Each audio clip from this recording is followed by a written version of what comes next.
الجنة الجنة الله يكرمني فيها، يا جنة الجنة الجنة الجنة الله يكرمني فيها، جنة الجنة الجنة الرجيم. بسم الله الرحمن الرحيم.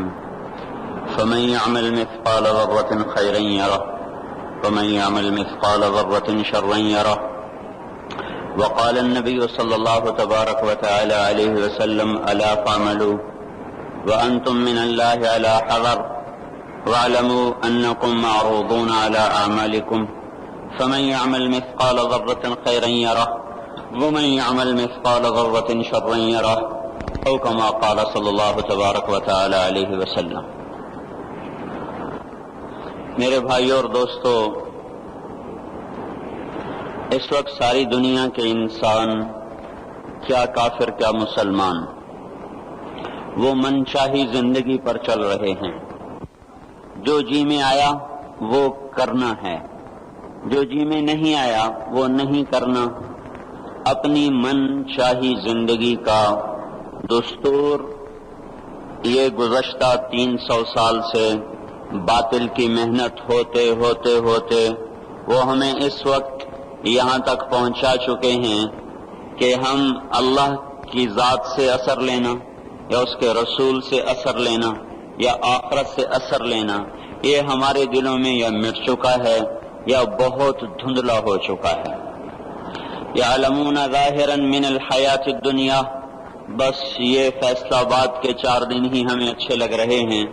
وہم عن الآخرۃ ہم غافلون، اور موت کے بعد جو آنے والی زندگی ہے اس سے یہ سارا جہان غافل ہے. اور یہ کائنات اللہ کی ہے، یہ زمین اللہ کی ہے، عرش فرش اللہ کا ہے. یہاں وہ ہوگا جو اللہ چاہتا ہے، یہاں وہ نہیں ہوگا جو دنیا کے بادشاہ چاہتے ہیں، صدر وزیر فوجیں چاہتی ہیں، بلکہ ان الامر کلہ للہ، ساری حکومت وہ اللہ تعالیٰ کے ہاتھ میں ہے. اور وہ من قبل ہے شروع سے، اور من بعد ہے آخر تک، ہمیشہ تک.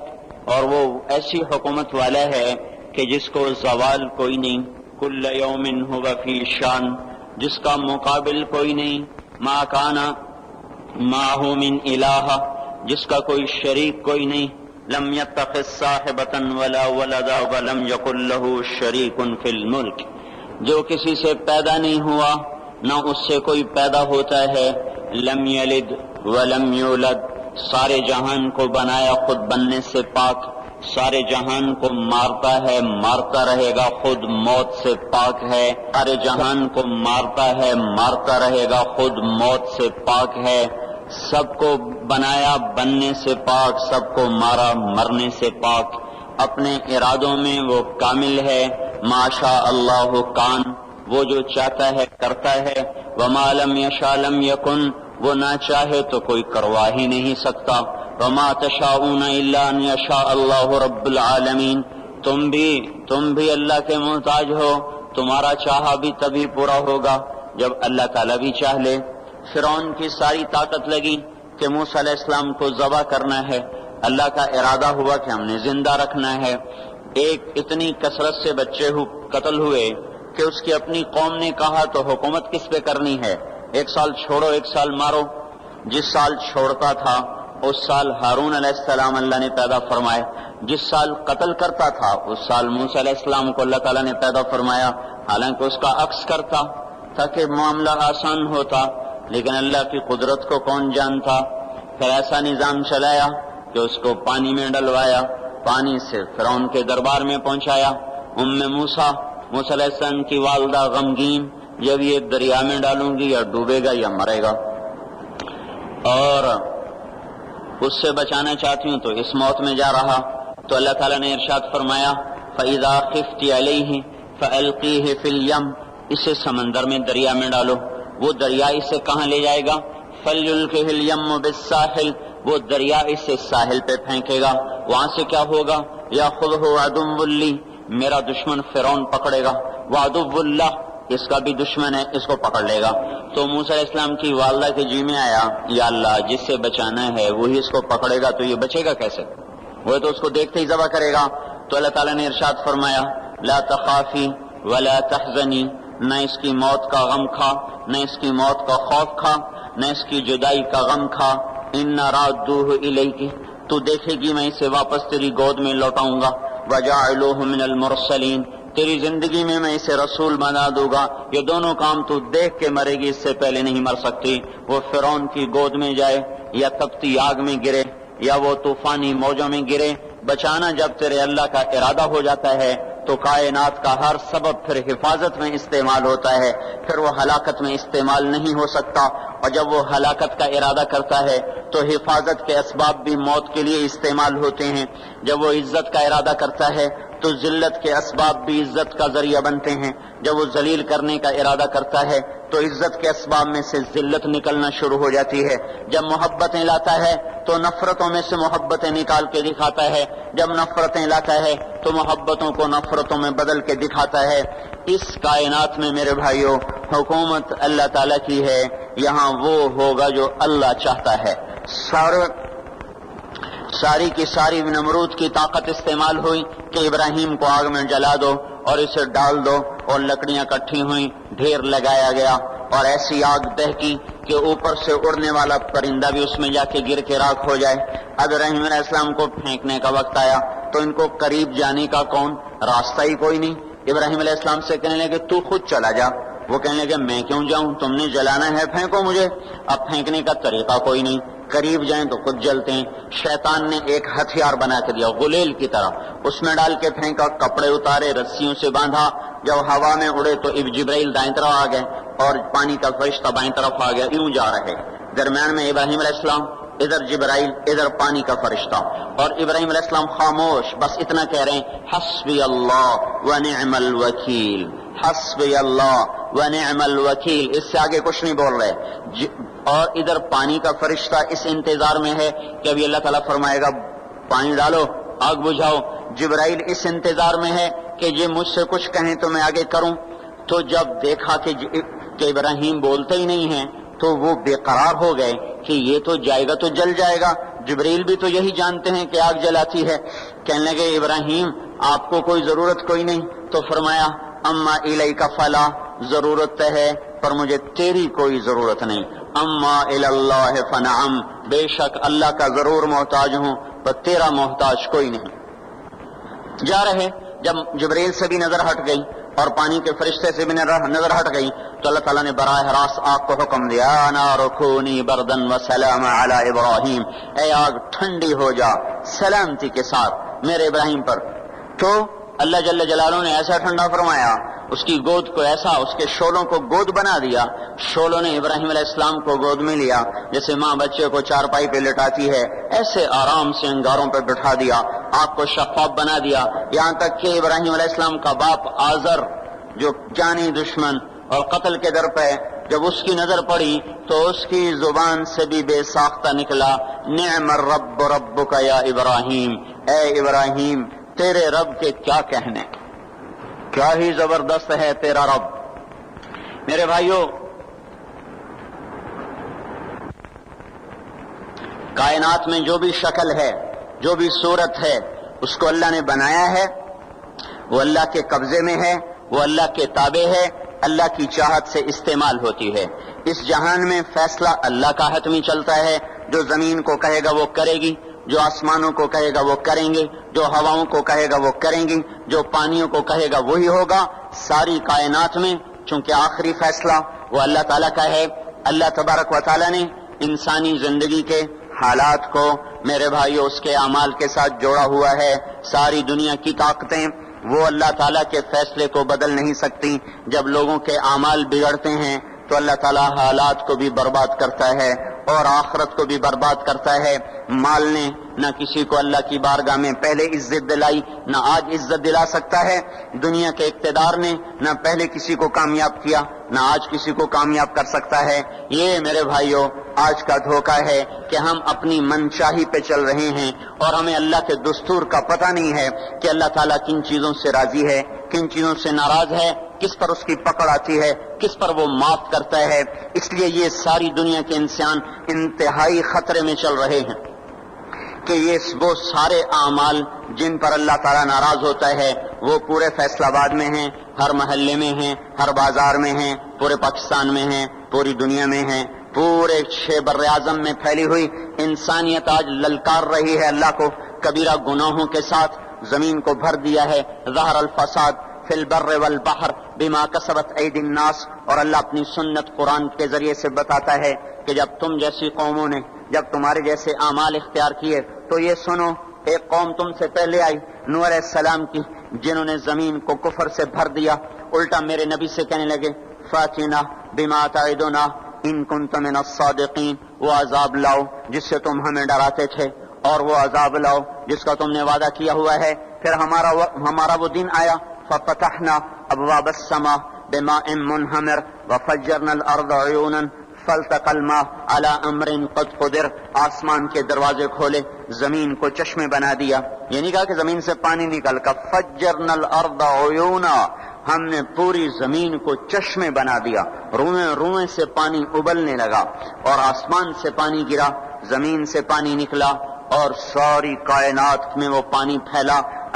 ایک تفسیر میں نے پڑھا کہ اللہ تعالیٰ کہ اگر اللہ تعالیٰ اس دن کسی پہ رحم کرتا تو ایک عورت پہ رحم کرتا جو بچے کو لے کے بھاگ رہی تھی کہ کوئی جائے پناہ ملے اور میں بچ جاؤں.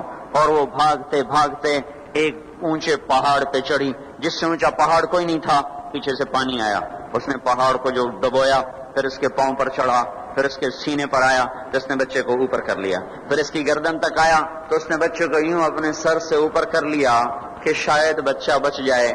بار پانی کی موج نے نہ بچے چھوڑے نہ بڑے چھوڑے، سب کو برابر کر دیا، یہاں تک کہ ان کے اپنے بیٹے کو اللہ تعالیٰ نے سامنے وحال بینہم الموج فکان من المغرقین، سامنے ہلاک کیا. 3 آدمی غار میں چھپ گئے اور اوپر پتھر رکھ لیا کہ یہاں تو پانی نہیں آئے گا. چاروں طرف جو پانی کا تماشا دیکھا، پر اندر بیٹھ گئے. تھوڑی دیر میں تینوں کو تیز پیشاب آیا اور بے قرار ہو کر پیشاب کرنے بیٹھے. اللہ نے پیشاب کو جاری کر دیا اور وہ پیشاب کرتے کرتے کرتے اپنے ہی پیشاب میں غرق ہو کے مر گئے. جو کام قوم نوح کرتی تھی وہ کام آج ہو رہے ہیں، ساری دنیا میں ہو رہے ہیں.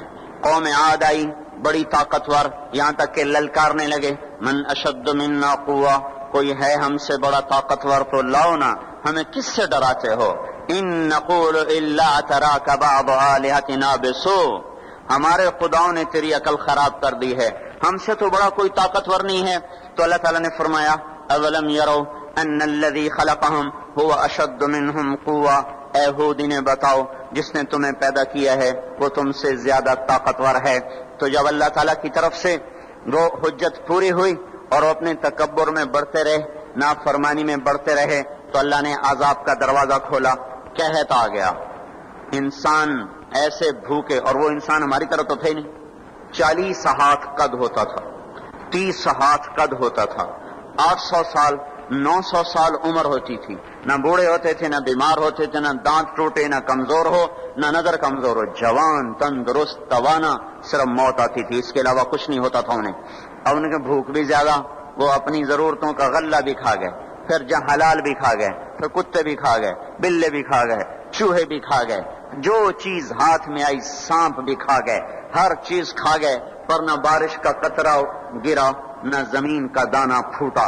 یہاں کے درخت توڑ توڑ کے ان کے پتے چبا گئے، قحط دور نہ ہوا. تو پھر انہوں نے ایک وفد بھیجا، بیت اللہ بھیجا کہ ہمیں بارش دو. تو جب مصیبت آتی تھی اوپر والے کو پکارتے تھے، جب وہ کام کر دیتا تھا پھر سرکش ہو جاتے تھے، پھر انہی پتھروں کو پوچھتے تھے. تو اللہ تعالیٰ نے 3 بادل سامنے کیے، آواز آئی ان میں سے ایک کا انتخاب کرو، ایک سفید، ایک سرخ، ایک کالا. تو آپس میں کہنے لگے سفید تو خالی ہوتا ہے، سرخ میں ہوا ہوتی ہے، کالے میں پانی ہوتا ہے. ان کا یہ پانی، یہ کالا چاہیے، یہ کالا چاہیے. آواز آئی پہنچے گا، یہ واپس پہنچے، ان کا بارش ہوگی. تو پھر جب ساری قوم کٹھی ہوئی تو اللہ نے وہ بادل بھیجا.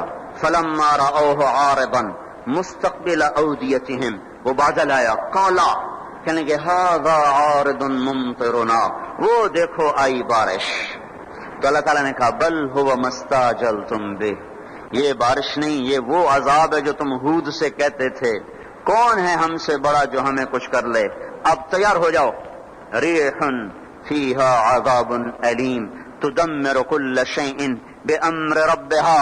اب دیکھو کیسے تمہارا رب تمہیں اڑاتا ہے. ان کے گھروں کو ہوا نے اڑا دیا, ان کو ہوا نے اڑا دیا. 60 ہاتھ اونچے قد کے لوگ اور تنکے کی طرح ہوا میں اڑ رہے تھے, اور ان کے سروں کو آپس میں ہوا ٹکرا رہی تھی. وہ گھومتے تھے, سر ٹکراتے تھے, گھومتے تھے, سر ٹکراتے تھے. بعض لوگ بھاگ کے غاروں میں چھپ گئے تو ہوا کا بگولا ایسے زوردار طریقے کے ساتھ غار کے اندر جاتا اور پھر ایک دھماکے کے ساتھ ان کو باہر نکالتا, پھر ان کو ہوا میں اچھال دیتا گیند کی طرح, پھر ان کے سر آپس میں ٹکراتے ٹکراتے ٹکراتے ان کی کھوپڑیاں پھٹ گئیں اور ان کے بھیجے ان کے چہروں پہ نکل آئے, اور پھر اللہ نے الٹا کے ان کو زمین پر مارا. سر الگ ہو گیا, دھڑ الگ ہو گیا. پھر اللہ نے للکار کے پوچھا فَهَلْ تَرَى لَهُم مِّن بَاقِيَةٍ, کوئی ہے باقی تو دکھاؤ کہ اس کا بھی صفایا کر دوں. کوئی نظر نہ آیا, سب کو اللہ نے مٹایا. جو کام قوم عاد کرتی تھی وہ کام آج فیصلہ آباد میں ہو رہے ہیں. پھر اللہ پھر ایک قوم سمود آئی. انہوں نے سنا تھا کہ عاد کو ہوا نے اڑایا تھا تو انہوں نے پہاڑ کے اندر گھر بنائے کہ اندر ہمیں کون کچھ کہے گا, اندر تو ہوا جا ہی نہیں سکتی, جائے گی بھی صحیح تو کہاں تک اندر جائے گی.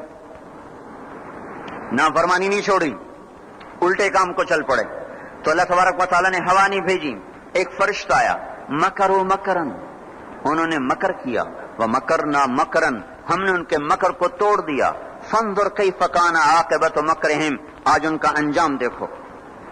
انا دمرناہم وقومہم اجمعین فتلک بیوتہم خاویۃ بما ظلموا ان فی ذلک لآیۃ لقوم یعلمون وانجینا الذین آمنوا وکانوا یتقون. اللہ تبارک و تعالیٰ نے کہا یہ دیکھو, ایک فرشتہ آیا, اس نے چیخ ماری اور ان کے کلیجے پھٹ گئے, چہرے نیلے اور کالے ہو گئے, اور ساری قوم کو اللہ نے آن کی آن میں ہلاک کیا.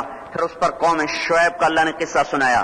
یہ تاجر قوم تھی, فیصل آباد کے بازاروں میں جو ناپ تول میں کمی ہے وہ وہاں ہو رہی تھی, جو جھوٹ ہے وہ وہاں چل رہا تھا, جو خیانت ہے وہ وہاں چل رہا تھا, دکھانا اور دینا اور یہ وہاں چل رہا تھا, تولنے میں زیادہ ناپنے میں زیادہ, یہ سارا کام جو کچھ ہو رہا ہے وہ وہاں ہوا اور بڑھتا گیا اور بڑھتا گیا, اور ساری دنیا کی تجارت انہوں نے قبضے میں کر لی. اور شعیب علیہ السلام نے کہا کہ بھائی اس سے باز آ جاؤ. اوفوا الکیل وزنوا بالقسطاس المستقیم, صحیح تولو, صحیح ناپو, ناپ تول میں کمی نہ کرو. جواب آیا اصلاتک تأمرک ان نترک ما یعبد آباؤنا او ان نفعل فی اموالنا ما نشاء انک لانت الحلیم الرشید. اے شعیب بس تم مسجد میں بیٹھ جا, ہمارے کاروبار میں دخل نہ دے. اے تیری نمازیں ہمیں کہتی ہیں کہ ہم باپ دادے کا طریقہ چھوڑیں اور ہم اپنے کاروبار تیرے طریقے پر کریں تو ہم تو بھوکے ہو جائیں. کسی سے آپ کہیں کہ بھائی دیانت سے تجارت کرو, کہے گا مجھے تو بجلی کا بل بھی ادا نہیں ہوگا, میں روٹی کہاں سے کھاؤں. یہ میں نے ایک سے کہا تم ملاوٹ کیوں کرتے ہو, ایک تیل والے سے میں نے کہا تم ملاوٹ کیوں کرتے ہو, کہ اگر ملاوٹ کروں تو ایک ڈرم کے پیچھے 500 روپیہ بچتا ہے اور خالص بیچوں تو 50 روپیہ بچتا ہے, تو 50 روپے سے میرا کیا ہوگا, سبزی گوشت بھی نہیں آتا, اور 500 روپے سے تو کتنا دن گزر جاتے ہیں. تو یہی کچھ قوم شعیب نے کہا کہ اصلاتک تأمرک ان نترک ما یعبد آباؤنا او ان نفعل فی اموالنا ما نشاء. میاں شعیب اپنے گھر بیٹھ جا, ہمیں تیری تبلیغ نہیں چاہیے, ہمیں اپنا کاروبار کرنے دے. یہی آج کے بازاروں کے مسلمان کہہ رہے ہیں کہ ہمیں یہ شریعت نہیں منظور, تو کاروبار کیسے ہوگا, جھوٹ نہ بولیں تو کام کیسے چلے, خیانت نہ کریں تو کام کیسے چلے, ناپ تول میں کمی نہ ہو تو کام کیسے چلے, اور سودی کام نہ ہو تو کام کیسے چلے, بینک نہ ہو تو کام کیسے چلے. یہ سارے اعتراضات جو آج کے تاجر کرتے ہیں یا دکاندار کرتے ہیں, یہ سارے اعتراضات شعیب علیہ السلام کی قوم نے کیے کہ پھر کاروبار کیسے چلے گا, پھر منڈیاں کیسے چلیں گی, پھر تجارت کیسے چلے گی. تو ہم تو تجارت چلانے نہیں آئے, ہم تو اللہ کو راضی کرنے آئے ہیں. اللہ کو راضی کر تو تجارت ٹھپ ہو جائے تو ہو جائے, اور چل پڑے تو برکت. سبحان اللہ. ہم اس بات کے مکلف نہیں ہیں کہ ہم نے روٹی کھانی ہے اور بچوں کو کھلانی ہے, ہم اس بات کے مکلف ہیں کہ ہم نے اللہ کے حکم کے مطابق کمانا ہے اور اس کے مطابق کھلانا ہے. اس میں کچھ بچے گا کھلائیں گے, نہیں بچے گا فاقہ کریں گے, بچوں کو بھی کہیں گے تمہارا باپ تمہیں نہیں دے سکتا, میں تمہاری خاطر دوزخ کی آگ کو برداشت نہیں کر سکتا.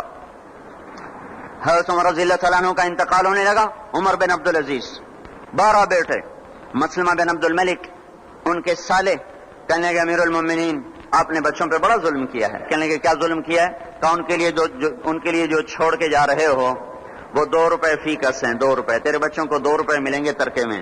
2 روپے یعنی 2 درہم. تو یہ کیا کریں گے آگے؟ ان کا تو نے کچھ نہ بنایا. تو زہر نے اثر کر لیا تھا. کہنے لگے مجھے بٹھا دو، مجھے بٹھا دو. تو انہیں بٹھا دیا. کہنے لگے بات سنو، میں نے ان کو حرام کوئی نہیں کھلایا اور حلال میرے پاس تھا ہی نہیں، تو لہذا میں اس کا مکلف ہی نہیں ہوں کہ ان کے لیے جمع کروں. وہ کہنے لگے 1 لاکھ روپیہ میں دیتا ہوں، میری طرف سے بچوں کو ہدیہ کر دو. کہنے لگے وعدہ کرتے ہو؟ کہنے لگے ہاں وعدہ کرتا ہوں. کہنے لگے اچھا ایسا کرو، جہاں جہاں سے ظلم اور رشوت سے تم نے یہ پیسہ اکٹھا کیا نا، ان لوگوں کو واپس کر دو، میرے بچوں کو تمہارے پیسے کی ضرورت کوئی نہیں. پھر کہا میرے بچوں کو بلاؤ. وہ سب کو بلا لیا. تو اس کے بعد ارشاد فرمایا اے میرے بیٹو، میرے سامنے 2 راستے تھے. ایک یہ تھا میں تمہارے لیے جمع کرتا دولت، چاہے حلال ہوتی چاہے حرام ہوتی، لیکن اس کے بدلے میں دوزخ میں جاتا. دوسرا راستہ یہ تھا میں تمہیں تقویٰ سکھاتا، اللہ سے لینا سکھاتا، خود جنت میں جاتا. میرے بچوں، میں تمہارا باپ دوزخ کی آگ نہیں برداشت کر سکتا، لہذا میں نے تمہیں حرام نہیں کھلایا، نہ حرام جمع کیا. میں نے تمہیں دوسرا راستہ سکھا دیا ہے تقوی والا. جب کبھی ضرورت ہو میرے اللہ سے مانگنا. میرے اللہ کا وعدہ ہے وَهُوَ يَتَوَلَّى الصَّالِحِينَ کہ میں نیکوں کا دوست ہوں، نیکوں کا والی ہوں. اگر پھر اپنے سالے سے کہا مسلمہ، اگر یہ میرے بیٹے نیک رہے تو اللہ انہیں ضائع نہیں کرے گا، اور اگر یہ نافرمان ہوئے تو مجھے ان کی ہلاکت کا کوئی غم کوئی نہیں ہے. پھر اس زمین آسمان نے وہ دن دیکھا کہ اموی شہزادے مسلمہ کی اولادیں اور سلیمان بن عبد الملک کی اولادیں جو ایک ایک بچے کے لیے اس زمانے میں 10-10 لاکھ درہم چھوڑ کے مرے، ان کی اولاد مسجد کی سیڑھیوں پہ بیٹھ کے بھیک مانگا کرتی تھی، جیسے ابھی جمعے کے بعد بھکاریاں بھیک مانگیں گے. اور عمر بن عبدالعزیز کی اولاد وہ ایک ایک مجلس میں 100 گھوڑے اللہ کے نام پہ خیرات کیا کرتے تھے. ہم تاجر بعد میں ہیں، مسلمان پہلے ہیں. ہم افسر بعد میں ہیں، مسلمان پہلے ہیں. کسی بچوں کے باپ بعد میں ہیں، مسلمان پہلے ہیں. کسی بیوی کے خامد بعد میں ہیں، مسلمان پہلے ہیں. کسی بچوں کی ماں و عورت بعد میں ہے، مسلمان پہلے ہے. کسی کی بیوی بعد میں ہے، مسلمان پہلے ہے. اللہ کو راضی کرتے ہوئے سب کچھ قربان کرنے کا حکم ہے. یہ نہیں ہے کہ اپنی خواہش پہ حکم قربان ہو، ہمیں یہ حکم ہے کہ میرے حکم پر اپنی خواہش کو قربان کرو. قوم شعیب نہ بنے ہمارے بازار. وہ مذاق اڑانے لگے، کاروبار کیسے ہوگا، بچوں کو کہاں سے کھلائیں گے، پھر بھوکے مر جائیں، اسکول کی فیسیں کہاں سے دیں. اس زمانے کو تو اسکول نہیں تھے نا، یہ آج کی بات کر رہا ہوں. پھر اسکول کی فیسیں کہاں سے دیں، پھر یہ بجلی کے بل کہاں سے دیں. اگر سچ پر کمائیں اور دیانتداری سے کمائیں تو روٹی کہاں سے کھائیں. یہی شعیب علیہ السلام کی قوم کا جواب تھا. پھر کہاں سے کھائیں، پھر کہاں سے کمائیں. تو چپ کر کے اپنے نفل پڑھا کر، اپنی اللہ اللہ کیا کر، ہمارے کاروبار میں دخل نہ کیا دیا کر. جیسے ہم نے آج اسلام کو کہا ہوا ہے مسجد میں آئیں گے تجھے سلام کریں گے، نماز پڑھیں گے، جمعہ پڑھیں گے، پر تو ہمارے بازار میں نہ آنا. کہیں تو ہمیں جھوٹ سے روک دے، بددیانتی سے روک دے، سود سے روک دے، خیانت سے روک دے، تو ہماری تو تجارت ہی ٹھپ ہو جائے گی. تو اللہ تبارک و تعالیٰ نے اس قوم پہ 3 عذاب مارے. یہ پہلی کافر قومیں تھیں، ان پہ ایک ایک عذاب آیا. یہ کافر کے ساتھ بددیانت تھے، لوگوں کا حق بھی لوٹتے تھے، تو اللہ نے ان پہ 3 عذاب مارے. اخذتهم الرجفة زلزلہ، اخذ الذین ظلموا الصیحة چیخ، اخذهم عذاب یوم الظلہ.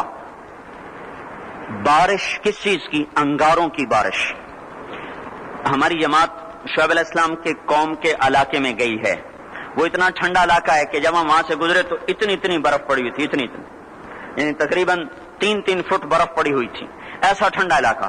اللہ نے ایک گرم ہوا بھیجی، وہ جھلس گئے، تڑپ گئے، آبلے پڑ گئے. تو اس کے بعد ایک قدم ہوا ٹھنڈی ہوئی تو سارے بھاگ کے باہر آئے کہ شکر ہے ٹھنڈی ہوا آئی. اوپر سے بادل آیا کہ شکر ہے بادل آیا. اس کا ساتھ ہی زمین میں زلزلہ آنا شروع ہوا اور اس کے اوپر فرشتے کی چیخ آئی اور اوپر وہ بادل کالا ایک دم سرخ ہو گیا. پھر اس میں سے ایک دم بڑے بڑے انگارے برسے اور ساری شعیب علیہ السلام کی قوم کو اور مدین کی منڈی کو اللہ نے جلا کے راکھ کر دیا۔ اگر یہ بازاروں والے توبہ نہیں کریں گے تو مجھے ڈر ہے کہ کہیں ان منڈیوں پر بھی وہ انگارے نہ برس جائیں جو مدین کی قوم پہ برسے تھے۔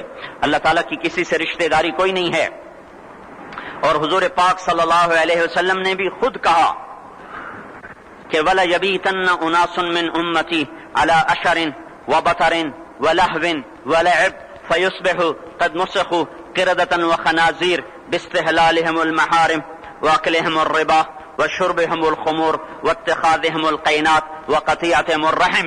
ایک زمانہ آئے گا میری امت بڑی عیاش ہو جائے گی، بدمعاش ہو جائے گی، ناچ گانے کی رسیا ہو جائے گی، گانے بجانا ان کی گھٹی میں پڑ جائے گا، اور اس حال میں ایک رات ایسی آئے گی کہ رات کو انسان سوئیں گے، صبح اٹھیں گے تو بندر اور خنزیر ہوں گے، اور یہ اس وجہ سے ہوگا کہ انہوں نے حرام کو حلال کر دیا ہوگا باستحلالہم المحارم، انہوں نے حرام کو حلال کر دیا ہوگا، وَأَكْلِهِمُ الرِّبَا، اور سود کو ڈٹ کے کھاتے ہوں گے، وَلُبْسِهِمُ الْحَرِيرَ، اور مرد ریشم پہنے گے، سونے کی انگوٹھیاں، سونے کی چینیں نوجوانوں نے گلے میں لٹکائی ہوئی، سونے کی چین، سونے کی انگوٹھی، یہ کون سی لذت ہے اس انگوٹھی کے پہننے میں جو اللہ کو بھی للکارا ہوا ہے اور اس کے رسول کو بھی للکارا ہوا ہے۔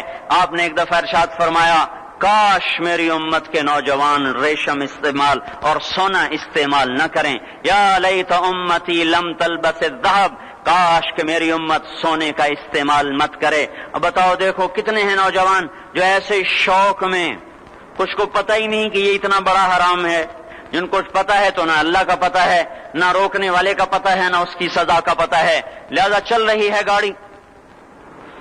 تو یہ کس پہ ہوگا کہ حرام کو حلال کر دیں گے، سود کو کھائیں گے، ریشم پہنیں گے، سونا پہنیں گے، شراب پئیں گے اور گانے بجانے میں مست ہو جائیں گے، اور رشتے ناتوں کا لحاظ ختم ہو جائے گا، ماں باپ کی تمیز ختم ہو جائے گی، بھائی بہن کی تمیز ختم ہو جائے گی، بڑے چھوٹے کا وقار ختم ہو جائے گا۔ جب یہ ہوگا تو یہ بھی ہوگا کہ یہ بندر اور خنزیر بنا دیے جائیں۔ اور یہ تو قرآن کہہ رہا ہے، وہ اللہ کا رسول جو ساری امت کے لیے روتا روتا روتا دنیا سے اٹھ گیا، اور ایسا رویا کہ کوئی نبی نہ رویا، ایسا تڑپا کہ کوئی نبی نہ تڑپا، کہ اللہ کو ہزاروں دفعہ تسلیاں دینے کے لیے جبریل بھیجنا پڑا، قرآن بھیجنا پڑا کہ آپ اتنا غم کیوں کر، اتنا کیوں روتے ہیں۔ ایک دفعہ میں نے وہ آیات جمع کی تھی جن میں اللہ تعالیٰ نے اپنے نبی کو تسلی دی ہے، وہ اتنی بن گئی کہ ان کو لکھنا مشکل ہو گیا میرے لیے۔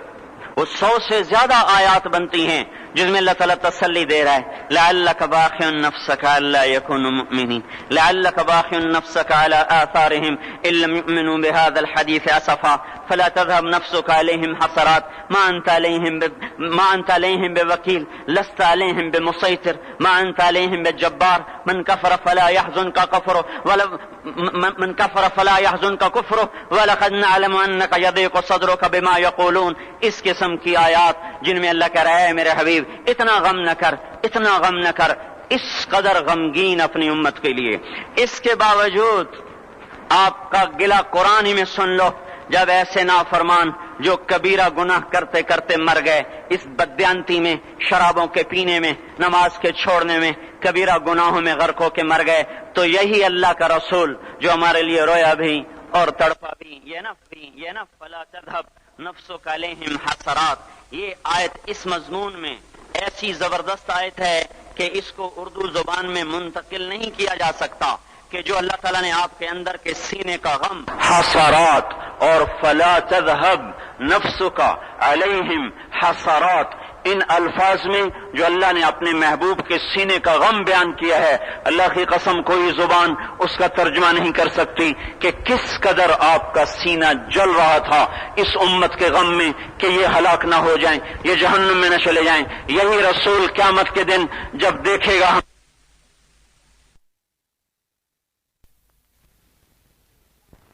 رسول قیامت کے دن جب دیکھے گا ہماری نافرمانیاں تو کہے گا یا رب ان قوم اتخذوا هذا القرآن مہجورا، اے میرے مولا یہی ہے میری وہ امت جس نے میرے قرآن کو چھوڑ دیا، میرے قرآن نے پکارا مسجد میں آؤ، انہوں نے مسجدوں کی راہیں چھوڑ دیں۔ مجھے بتاؤ یہ اتنا مجمع کہاں سے آ گیا ہے؟ یہ اس میں سے 1/3 باہر سے آیا ہوگا، یہ 2/3 تو سارا گلستان کالونی کا ہے، ان کے قدم باقی 5 نمازوں میں کیوں نہیں اٹھتے؟ یہ کہاں چلے جاتے ہیں؟ کیا یہ اللہ کی دھرتی پہ 8 دن نہیں رہتے؟ کیا یہ صرف 8ویں دن اللہ کا رزق کھاتے ہیں؟ کیا یہ صرف 8ویں دن اللہ کا پانی پیتے ہیں؟ کیا یہ صرف 8ویں دن اللہ کی ہوا کے ٹنوں ٹن اپنے پھیپھڑوں میں لے جاتے ہیں؟ کیا یہ صرف 8ویں دن اللہ کے دیے نور سے دیکھتے ہیں؟ کیا یہ صرف 8ویں دن اپنے کانوں سے سنتے ہیں؟ کیا یہ صرف 8ویں دن اپنے جسم کی نعمتوں سے فائدہ اٹھاتے ہیں؟ کیا یہ صرف 8ویں دن سورج کی روشنی سے نفع اٹھاتے ہیں؟ کیا یہ صرف 8ویں دن تاروں کی جھلملاہٹ سے نفع اٹھاتے ہیں؟ کیا یہ صرف 8ویں دن اپنے بھی بچوں کے ساتھ بیٹھتے ہیں؟ اس پتھر دل کو کیا ہوا؟ کیا نہیں اس کے دروازے پہ دستک پہنچتی؟ یہ کیوں ویران ہو گئے؟ ایسے تو پتھر بھی سخت نہیں۔ عطا اللہ شاہ بخاری کہا کرتے تھے، اے ہندوستان والو، تمہیں اتنا قرآن سنایا کہ میں سر کو سناتا تو صبا بن جاتی، میں پتھروں کو سناتا تو موم ہو جاتے، میں دریاؤں کو سناتا تو طوفان تھم جاتے، اور میں موجوں کو سناتا تو ان کی طغیانی رک جاتی۔ پتہ نہیں تم کس مخلوق، کس چیز سے بنے ہو، کس خمیر سے بنے ہو، تمہارے سینوں میں دل نہیں ہے، پتھر ہیں، اور پتھر سے بھی زیادہ کوئی سخت ہے۔ اشد قسوۃ من الحجارہ، پتھر بھی اللہ کی ہیبت سے لرزتا ہے اور کانپتا ہے، پر تم کون سے انسان ہو، کیسے سینوں میں دل لیے پھرتے ہو کہ 5 دفعہ اتنا بڑا بادشاہ تمہیں پکارے، حی علی الصلاۃ، حی علی الصلاۃ۔ ایک تھانے دار پکارے گلستان کالونی کا کہ تمہارا سمن ہے آ جاؤ، تو سر پہ پاؤں رکھ کے بھاگے۔ ڈی سی پکارے تو کام چھوڑ کے بھاگے، اور تمہارا زمین آسمان کا بادشاہ تمہیں دن میں 5 دفعہ پکارے اور کانوں پہ جوں نہ رہیں گے، اور 8ویں دن مسجد کو آ رہے ہوں۔ کیا 8ویں دن کھانا کھایا ہے؟ کیا آج ہی پانی پیا ہے؟ کیا آج ہی چائے پی ہے؟ یہ ایسی جفا اپنے آپ سے کرتے، شیطان سے کرتے، ملک و مال سے کرتے، اپنی دکانوں سے کرتے، یہ بے وفائی اللہ سے کیوں کی ہوئی ہے؟ جس زمین پہ سجدہ نہ ادا ہو، اس سے بڑا بھی کوئی جرم ہے؟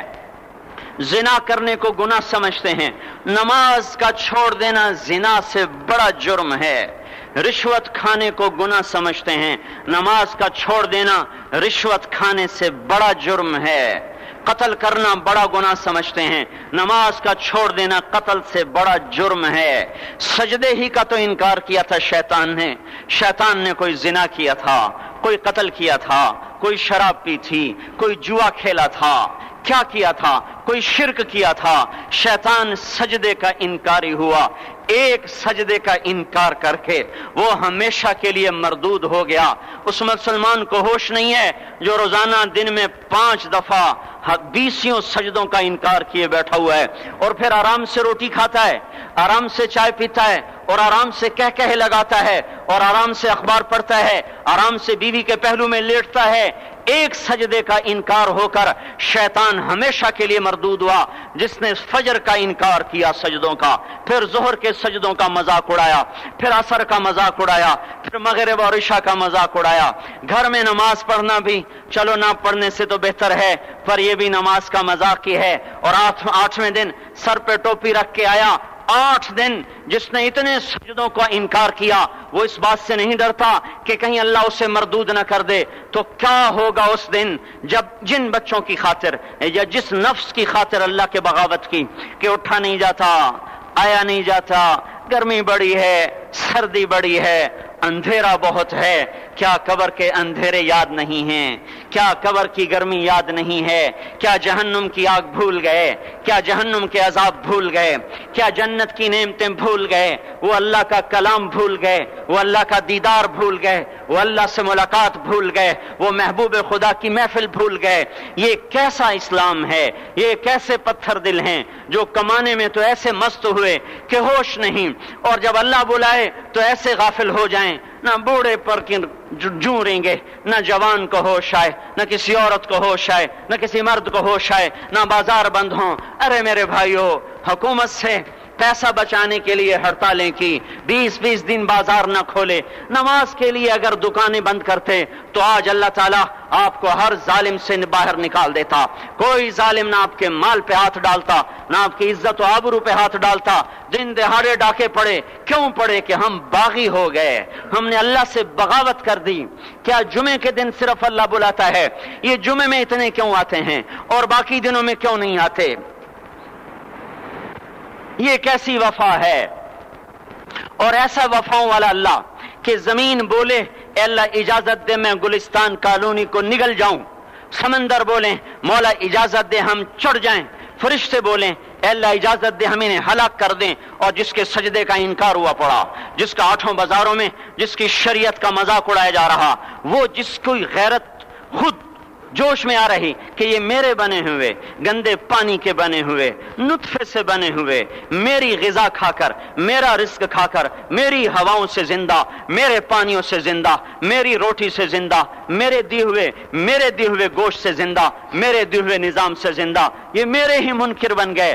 1500 روپے کا ملازم آپ کو چائے کی پیالی نہ دے تو آپ کہتے چل چھٹی کر، ہم کوئی اور رکھیں گے۔ اور جس نے اتنا بڑا وجود بخشا، آنکھوں میں چراغ جلائے، کانوں میں فون لگائے، دماغ میں برقی روئیں دوڑائیں، دل کو دھڑکایا، سارے بدن کے تک خون پہنچانے کا نظام چلایا، پھیپھڑوں کی فیکٹریاں چلائیں، رگوں میں خون پہنچایا، ہڈیوں کو غذا پہنچائی اور آنکھوں کو غذا پہنچائی، بالوں کو غذا پہنچائی، زبان کو بولنے کی طاقت دی، دانتوں کو کاٹنے کی طاقت دی، دو وہاں نالیاں لگائیں، سانس کی الگ کر دی اور معدے کی الگ کر دی، اور وہاں پردہ لگایا، جو غذا منہ میں جائے تو معدہ کھل جائے اور پھیپھڑے کی طرف جانے والی نالی رک جائے۔ جو اللہ اتنی حفاظت کرے کہ آپ کا لقمہ آپ کے معدے میں جائے، وہ دو ہی تو یوں ساتھ ہیں بالکل یوں ایک ساتھ، اور وہ اللہ اتنی طاقت والا کہ سانس کی نالی بند کرے اور معدے کی نالی کا منہ کھولے اور غذا کو منہ میں سے گزار کر وہ معدے میں پہنچائے، پھر ایک زبردست طاقتور نظام چلائے، اس کو توڑ کے آنتوں میں پہنچائے، پھر کروڑوں قسم کی فیکٹریوں کو حرکت دے اور اس میں سے خون کو کھینچے، غذاؤں کو کھینچے، پھیپھڑے کو غذا، خون کو غذا، خون خود غذا لے کے چل رہا، آنتوں کو غذا، دماغ کو غذا، ہڈیوں کو غذا، ناخن کو غذا۔ ایک ناخن کھینچ لے تو ہم کیا کریں؟ کیا میرے مولا کا نظام ہے؟ یہ ہمارا قبرستان ہے، مردہ سیل باہر نکل رہے اور ناخن کی شکل میں باہر آ رہے، پھر آگے جا کے اور سخت ہو رہے، تھوڑا سا ناخن زیادہ کٹ گیا، سارا دن سی کرتا ہے، سارا دن ہائے کرتا ہے، یہی ناخن میرا رب کھینچ لے تو ہم تو ایک ناخن کا شکر ادا نہیں کر سکتے، یہ جوڑ بنا دیے، سیدھا کر دے تو ہم اسی کا شکر ادا نہیں کر سکتے۔ میرے بھائیو، یہ سب کچھ کر کے پھر ہم اللہ کے باغی ہو جائیں، ہے کوئی عقل میں آنے والی بات؟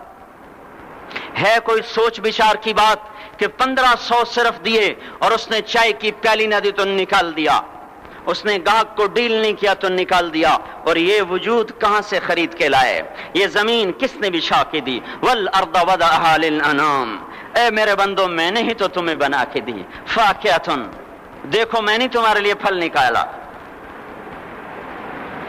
والحب ذو العصف والریحان، میں نے ہی تمہارے لیے غلہ بھی بنایا اور بھوسا بھی بنایا، فبأي آلاء ربكما تكذبان، میری کیوں نعمتوں کو جھٹلاتے ہو؟ کیوں میرے باغی بنتے ہو؟ کس کا انکار کرتے ہو؟ دیکھتے نہیں ہو رب المشرق والمغرب، رب المشرقین والمغربین، میں تمہارے مشرق کا بھی رب ہوں، مغرب کا بھی رب ہوں، شمال کا بھی رب ہوں، جنوب کا بھی رب ہوں۔ فبأي آلاء ربكما تكذبان، پھر بھی تم میرے باغی ہو گئے، پھر بھی مجھے میری نعمتوں کو جھٹلاتے ہو۔ خلق الانسان من صلصال کالفخار وخلق الجان من مارج من نار، تمہیں مٹی سے بنایا، جن کو آگ سے بنایا۔ میری فبأي آلاء ربكما تكذبان، کیوں مجھے جھٹلاتے ہو؟ کیوں میری نعمتوں کا تم انکار کرتے ہو؟ تمہیں پتہ نہیں ہے کہ میں نے دو پانی چلائے، ایک کڑوا ایک میٹھا، بینہما برزخ، ان میں پردہ لگایا، لا یبغیان، تاکہ کڑوا پانی میٹھے میں نہ چلا جائے، اگر میں پردہ ہٹا لوں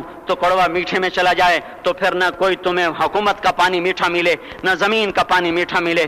فبأي آلاء ربكما تكذبان، تم دیکھتے نہیں ہو تمہاری کشتیاں میرے اتنے بڑے سمندر میں آرام سے کراچی سے چل کر نیو یارک تک چلی جاتی ہیں، اور میں طوفانوں کو روکتا ہوں، موجوں کی لگام کو لگام دیتا ہوں، پانی کو تھام کے رکھتا ہوں کہ تمہارے تنکوں جیسے جہاز میرے ایسے محیب اور خوفناک سمندروں پر ایک کنارے سے چل کر دوسرے کنارے تک چلے جاتے ہیں. فبأي آلاء ربكما تكذبان. تمہیں پتہ نہیں ہے تم سب مر جاؤ گے اور تمہارا رب ہمیشہ باقی رہے گا. فبأي آلاء ربكما تكذبان.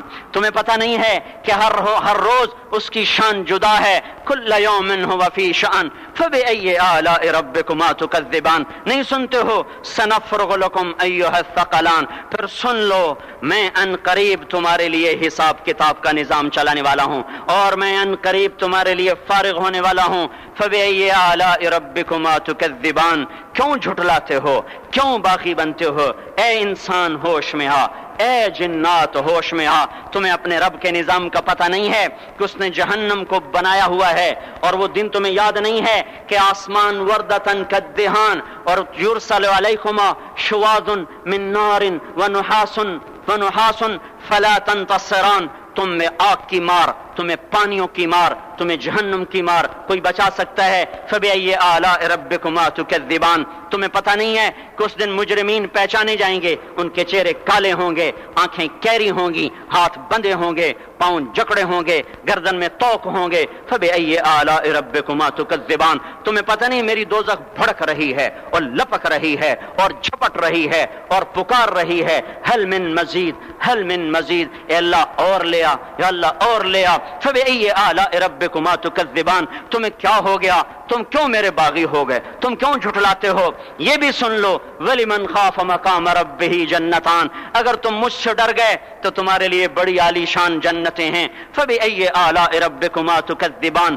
ذواتا افنان. فبأي آلاء ربكما تكذبان. فيهما من كل فاكهة زوجان. فبأي آلاء ربكما تكذبان. فيهما عينان تجريان. فيهما من كل فاكهة زوجان متكئين على فرش بطائنها من استبرق وجنى الجنتين دان. فيهن قاصرات الطرف لم يطمثهن انس قبلهم ولا جان كأنهن الياقوت والمرجان. هل جزاء الإحسان إلا الإحسان. فبأي آلاء ربكما تكذبان. کس رب سے تم بغاوت کر رہے ہو جس نے تمہارے لیے ایسا گلستان تیار کیا ہے؟ یہ بھی کوئی گلستان ہے کہ سارا دن مٹی ہی مٹی, خاک ہی خاک, دھول ہی دھول, گرمی ہی گرمی. آؤ میرا گلستان دیکھو جس میں سائے لمبے, پانی بہتے ہوئے, سائے پھیلے ہوئے, درخت پھیلے ہوئے, پھل بھرے ہوئے, خوشے جھکے ہوئے, پھل پکے ہوئے اور لٹکے ہوئے, پرندے اڑتے ہوئے, پانی اٹھتا ہوا, پانی بہتا ہوا, حوریں سجی ہوئیں,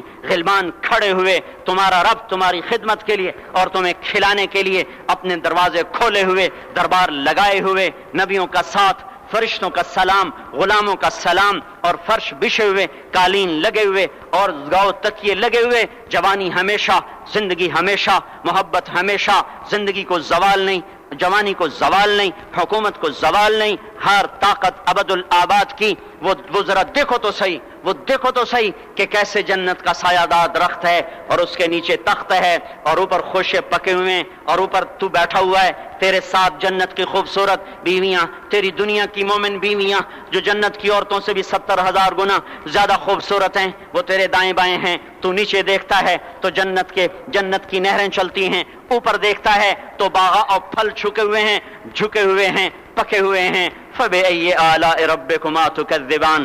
اب میں کیا کیا میرا بندہ تمہیں بتاؤں اور میری کس کس بات کا تم انکار کرو گے؟ آخر ہی کچھ شرم و حیا چاہیے, آخر ہی کچھ غیرت چاہیے. میرے بھائیوں, اپنے اللہ کو راضی کریں. جن دکانوں کے پیچھے نمازیں چھوٹ گئیں, جن دکانوں کے پیچھے سچ کو طلاق ہو گئی, جن دکانوں کے پیچھے دیانت چلی گئی, خیانت آ گئی, بددیانتی آ گئی, ہاں اللہ تعالیٰ قیامت کے دن کہے گا بددیانت سے, وہ تو نے جو امانت کھائی لے کے آ, وہ امانت جو تو کھا گیا تھا لے کے آ. کہے گا یا اللہ کہاں سے لاؤں, وہ تو دنیا میں رہ گئی. اللہ تعالیٰ فرمائیں گے پڑی ہوئی ہے جہنم میں, پڑی ہے, جا اٹھا کے لا. اور وہ جہنم میں کیسے جائے؟ تو فرشتے ماریں گے چل, اور وہ اس کو لے کے چلیں گے اور چلتے چلتے دوزخ کا سب سے خطرناک حصہ حاویہ, وہاں اس کو لے کے جائیں گے جہاں منافق رہتے ہیں. بددیانت لوگ حاویے تک چلے جائیں گے ایمان ہونے کے ساتھ بھی. امانت کو کھانے والے لوگ